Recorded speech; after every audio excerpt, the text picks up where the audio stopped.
hech bir dunyoga kelgan bola samotsenkasi bilan tug'ilmaydi. O'ziga nisbatan bahosini faqatgina atrof, ota-onaning ko'zi asosida o'ziga bo'lgan bahoni qo'yib beradi. Masalan, Nik Vuychichni oling. Bilasizmi, Nik Vuychich ikki qo'li yo'q, ikki oyog'i yo'q odam, pilla qurt odam deyshadi. Mana shu odam o'ziga bo'lgan ishonchini ko'rganmiz, samotsenkasi qanaqa zo'r, joyida, adekvatniy odamda. Bilasizmi nimadan? Biz o'zimizga qanaqa baho beramiz? Ota-onamizni ko'zi bilan. Birinchi krugimizdagi odamlarning bizga bo'lgan munosabati asosida bizda o'zimizga bo'lgan baho shakllanadi. Nik Vuychichga shu otsenkani ota-onasi san sog'lomsan deb bergan.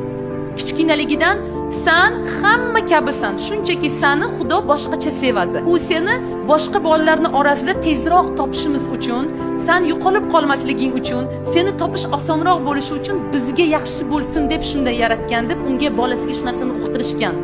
Va bolani kichkinaligidan hech qachon unga rahm qilishmagan. Buni ikkita oyog'i yo'q, ikkita qo'li yo'q, bu ishni qila olmaydi, ovqat yeya olmaydi. Yo'q, qila olasan, qil. Skateboardda ham uchgan, boshqa ham qilgan, hamma narsa qilib ko'rgan. U sog'lom bolalar qilmagan ishni qildi. Nega? Chunki unga ota-onasining ko'zi bilan o'ziga qaraganda men sog'lom odamman degan tushuncha bor. Shakllanib bo'lgan bu. Shuning uchun samotsenka bilan hech kim tug'ilmaydi qizlar.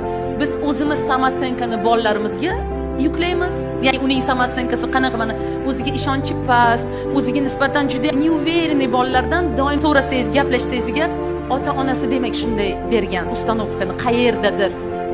Yoki jamiyat, dugonalari, o'qituvchilar, ya'ni avtoritet bo'lgan odamni eshitgani uchun ham o'ziga nisbatan shunaqa baho bilan yuribdi.